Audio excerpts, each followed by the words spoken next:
Hey guys, मैं हूं निधि शर्मा और एनसीईआरटी समरी यूट्यूब चैनल पे आपका स्वागत है। आज हम क्लास 6 का चैप्टर है हमारा मोशन ऑफ द अर्थ। ये जियोग्राफी का चैप्टर है। आज हम इस चैप्टर को डिस्कस करेंगे। So let's start.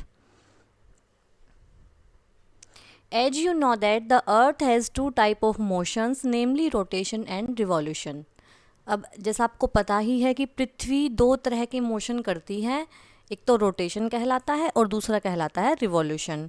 अब देखते हैं रोटेशन क्या होता है। Rotation is the moment of earth on its axis. जब पृथ्वी अपनी ही एक्सिस पर घूमती है, जब पृथ्वी अपनी ही धुरी पर घूमती है, तो उस मोमेंट को क्या कहते हैं? रोटेशन कहते हैं। The moment of the earth around the sun in a fix path और ऑर्बिट इज कॉल्ड रिवॉल्यूशन। और जब पृथ्वी सूर्य के चारों ओर एक फिक्स पाथ पर, एक फिक्स ऑर्बिट में घूमती है, तो उसको रिवॉल्यूशन कहते हैं। जब पृथ्वी अपने ही धुरी पर, अपनी ही एक्सिस पर घूमेगी तो उसको रोटेशन बोलेंगे, और जब पृथ्वी सूर्य के चारों ओर चक्कर लगाएगी तो उसको हम रिवॉल्यूशन बोलेंगे। The axis of the earth, which is an imaginary line, makes an angle of 66 degree with its orbit plane। अब जैसे हमने ग्लोब पे देखा था, हमने लेसन नंबर 2 में डिस्कस किया था कि जो पृथ्वी की हमें ये नहीं पता कि पृथ्वी की एक्सिस को हमने एक इमेजिनरी लाइन माना हुआ है जैसे ग्लोब पे, कि हम ये मान लेते हैं कि ये पृथ्वी की एक्सिस है, एक इमेजिनरी लाइन है, उसी को हम एक एक्सिस मान लेते हैं। तो जो इमेजिनरी लाइन मानी गई है पृथ्वी की एक्सिस की, वो 66 डिग्री का एक एंगल बनाती है। और वो कहाँ बनाती है? अपने ऑर्बिटल प्लेन पे वो 66 डिग्री का कोण बनाती है। ये इंपॉर्टेंट पॉइंट है। The plane form by the orbit is known as orbital plane. और जो प्लेन ऑर्बिट के द्वारा फॉर्म किया जाता है, बनाया जाता है, उसको ऑर्बिटल प्लेन बोलते हैं। The earth receive light from the sun. Due to the spherical space of the earth, only half of it get light from the sun at a time. अब जैसे जो पृथ्वी है हमारी, वो सूर्य से लाइट लेते हैं, ये सभी को पता है। और पृथ्वी की शेप कैसी है? एक स्पेरिकल शेप है, जैसे बॉल जैसी शेप है। तो केवल एक टाइम पे एक ही हिस्सा पृथ्वी का शेप ले पाता। अब जैसे आप कोई भी टॉर्च लीजिए, अगर आप किसी बॉल पे टॉर्च को लगाओगे तो आप देखोगे कि बॉल के जो टॉर्च की साइड वाला हिस्सा है ना, उसी पे ही टॉर्च की लाइट गिरेगी। जो बैक साइड वाला हिस्सा है वहाँ पे तो लाइट नहीं जाती। तो ऐसे ही अगर पृथ्वी हमारी, जो पार्ट पृथ्वी का सूर्य के सामने होगा वहाँ पे ही लाइट होगी, जो बैक साइड वाला पार्ट होगा ना दूसरे वाला, वहाँ पे लाइट नहीं जाती है, क्योंकि पृथ्वी की स्पेरिकल शेप है इसलिए।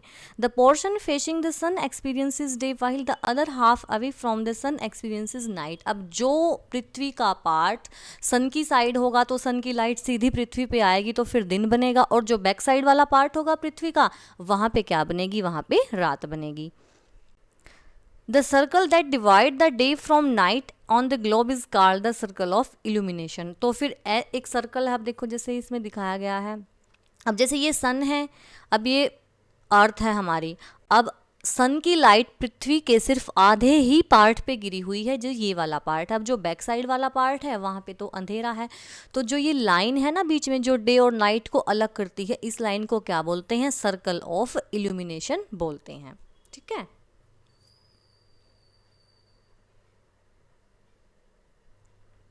This circle does not coincide with the axis as you seen in the figure 3.2. The earth take about 24 hours to complete one rotation around its axis. The period of rotation is known as the earth day. This is daily motion of the earth। अब पृथ्वी अपनी धुरी पर अपना एक चक्कर पूरा करने में कितना टाइम लगाती है? 24 घंटे लगाती है। और जो पृथ्वी का रोटेशन में जो टाइम लगता है उसको क्या बोलते हैं? उसको अर्थ डे बोलते हैं। और ये पृथ्वी का डेली मोशन है, हर रोज़ का यही रूटीन है पृथ्वी का। हर रोज़ वो ऐसे ही घूमेगी। तो जब पृथ्वी सूर्य के साइड वाला फेस होगा तो दिन होगा, और जहाँ बैक साइड होगी तो रात होगी। ऐसे ही दिन और रात बनते हैं।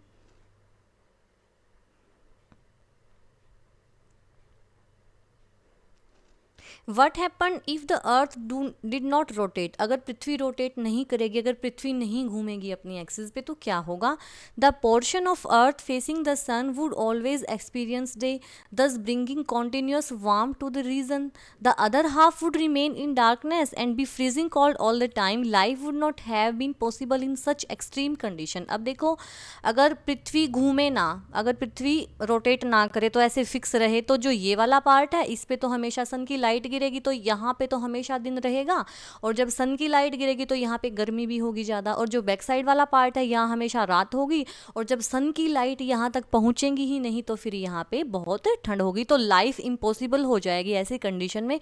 अगर एक जैसा ही मौसम रहेगा, अगर गर्मी ही गर्मी रहेगी तो फिर लाइफ पॉसिबल है ही नहीं, अगर ठंड ही ठंड है तो फिर लाइफ पॉसिबल नहीं है।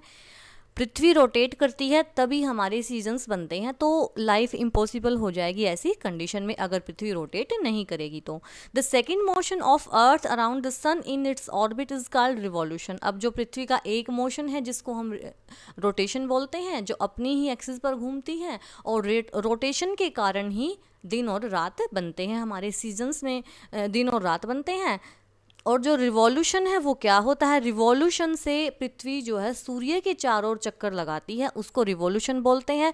और रिवॉल्यूशन वो कितने दिन में कंप्लीट करती है, वो 365 डेज में अपना रिवॉल्यूशन कंप्लीट करती है, जिससे एक साल बनता है। We considered a year as consisting of 365 days only and ignore 6 hours for the sake of convenience. क्योंकि जो पृथ्वी को कितना टाइम लेती है वो 365 डेज और 6 आवर्स लेती है, लेकिन हम जो 365 डेज ही गिनते हैं और हम जो 6 घंटे होते हैं ना उनको इग्नोर कर देते हैं। जैसे लीप ईयर बनता है तो 6 4 साल में फिर एक दिन बनेगा, 24 आवर्स बनेंगे, तब लीप ईयर बनता है, तो ऐसे बनता है लीप ईयर। हम वैसे 365 को ही काउंट करते हैं और वहीं से एक साल बनता है। जब पृथ्वी सूर्य के चारों ओर चक्कर लगाती है तो उस पृथ्वी के मूवमेंट को हम रिवॉल्यूशन बोलते हैं, और रिवॉल्यूशन को वो कंप्लीट 365 डेज में करती है। अब देखो पृथ्वी इस शेप में घूमती है, देखो ये शेप बनाती है ऐसे। 6 hours saved every year are added to make one day over A span of 5 years। वही है जैसे 4 साल में जैसे जो ये 6 घंटे हैं वो ऐड होते चले जाते हैं, तो फिर 4 साल में एक दिन बनता है। This surplus day is added into the month of February. और ये कहाँ पे ऐड होता है, ये फरवरी के महीने में ऐड होता है।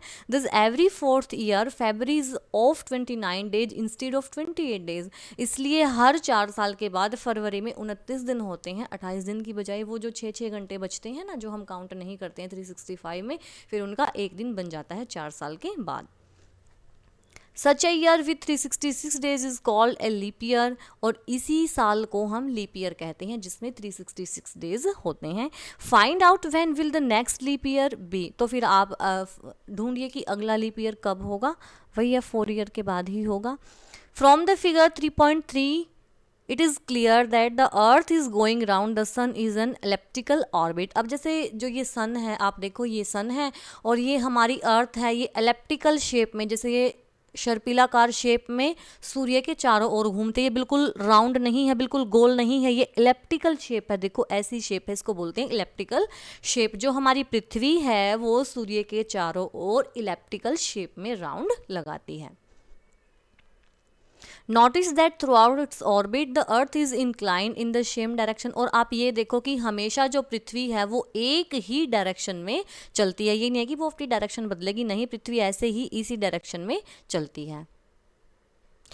A year is usually divided into summer, winter, spring and autumn season. Season change due to change in position of earth around the sun.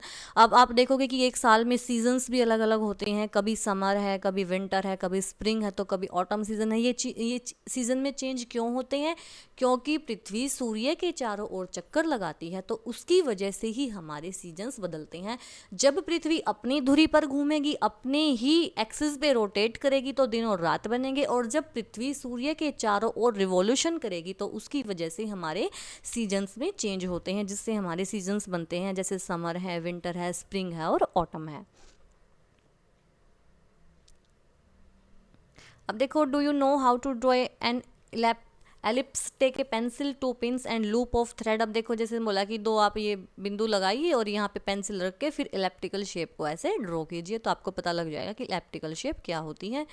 Look at the figure 3.3. You will see that on 21st June, the northern hemisphere is tilted toward the sun. The rays of sun falls directly on the Tropic of Cancer. As a result, these areas receive more heat. The areas near the poles receive less heat as the rays of the sun are slanting. अब देखो जैसे 21 जून होगा तो जो northern hemisphere है वो सन की तरफ टिल्टेड होगा। 21 जून वाला देखते हैं इसमें। अब जैसे ये 21 जून है, देखो ये वाला तो जो है हमारा नॉर्थन हेमिस्फेयर है, तो ये सूर्य की तरफ थोड़ा सा झुका हुआ है, तो यहाँ पे ज़्यादा गर्मी होगी, क्योंकि सूर्य की जो सीधी किरणें हैं वो यहाँ पर गिरेंगी, तो ज़्यादा गर्मी होगी नॉर्थन हेमिस्फेयर में। और जो बैक साइड वाला एरिया है वहाँ पे कम है, क्योंकि स्लैंटिंग में जाएंगी। The North Pole is inclined toward the sun and the places beyond the Arctic Circle experiences continuous daylight for about 6 months. Since a large portion of northern hemisphere is getting light from the sun, it is summer in region north of equator. The longest day and the shortest night at these places occur on 21st June. अब देखो जैसे अब 21 जून वाले दिन ऐसे होता है, तो इस दिन सबसे लंबा दिन बनेगा और सबसे छोटी रात होगी नॉर्थन हेमिस्फीयर पे। जो ये वाला एरिया है यहाँ पे मौसम कैसा होगा, गर्मी का होगा, क्योंकि सूर्य की सीधी किरणें यहाँ पर गिर रही होती है नॉर्थन हेमिस्फीयर में, ठीक है। क्योंकि जो सूर्य है वो बिल्कुल सीधी रेज गिर रही है नॉर्थन हेमिस्फीयर में, और ये जो नॉर्थन हेमिस्फीयर है वो सन की तरफ थोड़ा सा टिल्ट हुआ है, झुका हुआ है, इसलिए यहाँ पर ज़्यादा गर्मी पड़ती है। और जो दिन है 21 जून वाला, दिन ज़्यादा बड़ा होगा और जो रात है वो छोटी होगी।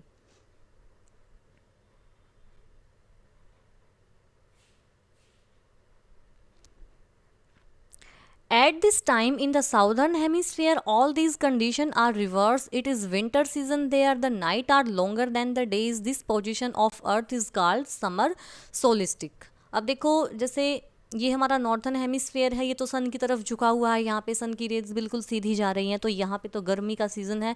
लेकिन जो बैक साइड वाला है हमारा जो साउथर्न हेमिस्फेयर है, यहाँ पे सूर्य की किरणें नहीं जा रही हैं, तो जो इस वाले पार्ट में कौन सा मौसम होगा, वहाँ पे विंटर सीजन होगा। और यहाँ पे जो रात है वो तो लंबी होगी और दिन छोटे होंगे, और इस चीज़ को क्या बोला जाता है, इसको समर सोलिस्टिक बोला जाता है, ठीक है। ये जो पोजीशन है अर्थ की, इस चीज़ को क्या बोला जाता है, समर सोलिस्टिक बोला जाता है।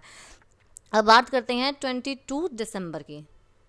The Tropic of Capricorn receive direct rays of the sun as the southern pole tilt toward it. As the sun rays fall vertically at the Tropic of Capricorn, a large portion of southern hemisphere get light. Therefore, it is summer in the southern hemisphere with longer days and shorter nights. The reverse happen in the northern hemisphere. The position of earth is called the winter solstice. अब हम 22 दिसंबर 22 दिसंबर वाली रात को देखते हैं। उस दिन क्या होता है, देखो ये 22 दिसंबर वाला है।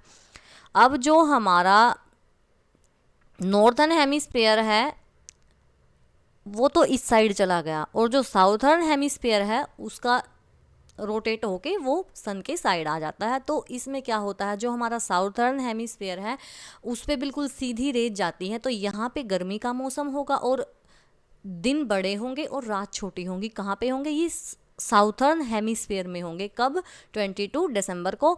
और हमारा जो नॉर्थन हेमिस्फीयर है उसमें क्या होगा, उसमें विंटर होगी, तो उसमें जो रात है वो बड़ी होंगी और दिन छोटे होंगे। और इस पृथ्वी की पोजीशन को क्या बोला जाता है, इसको बोला जाता है विंटर सोलिस्टिक। अब देखो जैसे समर सोलिस्टिक में क्या होगा, जो हमारा नॉर्थन हेमिस्फीयर है वो सन की तरफ थोड़ा सा टिल्ट होगा, तो सूर्य की किरणें सीधी वहाँ पे यहाँ नॉर्थन हेमिस्फीयर में आएंगी, तो गर्मी ज़्यादा होगी, और साउथर्न हेमिस्फीयर में सर्दी होगी। तो इस पोजीशन को हम बोलते हैं समर सोलिस्टिक। और 22 दिसंबर को क्या होगा, जो हमारा साउथर्न हेमिस्फीयर है वो थोड़ा सा टिल्ट होगा सन की तरफ, तो यहाँ पे गर्मी होगी क्योंकि सूर्य की किरणें सीधी यहाँ पे जाती हैं। जो हमारा नॉर्थन हेमिस्फीयर है वहाँ पे ठंड होगी, तो इस पोजीशन को क्या बोलते हैं, विंटर सोलिस्टिक बोलते हैं।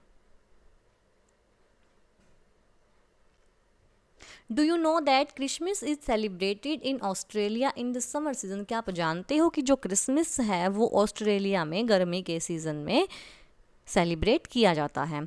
On 21 March and September 23rd, direct rays of sun fall on the equator. At this position, neither of poles is tilted toward the sun, so the whole earth experiences equal day and equal nights. This is called equinox. अब देखो जो 21 मार्च और 23 सितंबर है, 21 मार्च और 23 सितंबर को क्या होगा, देखो देखते हैं। अब सूर्य की जो किरणें हैं वो सीधी इक्वेटर पे जा रही हैं, ना तो कोई भी पार्ट सन की तरफ टिल्ट है, कुछ नहीं है, तो इसलिए पूरी पृथ्वी पर एक से दिन बनते हैं। उस दिन दिन और रात बिल्कुल एक जैसे होते हैं, ना तो छोटे होते हैं ना ही बड़े होते हैं। तो इस पोजीशन को क्या बोलते हैं? इक्विनॉक्स बोलते हैं, 21 मार्च वाली पोजीशन को। और 23 सितंबर वाली पोजीशन को बोलते हैं इक्विनॉक्स, क्योंकि ना तो दिन बड़े होते हैं ना ही दिन छोटे होते हैं, ठीक है। और कोई भी पार्ट जो है जैसे नॉर्थन या साउथर्न हेमिस्फीयर, कोई भी सन की तरफ टिल्ट नहीं होता, ये बिल्कुल सीधे होते हैं।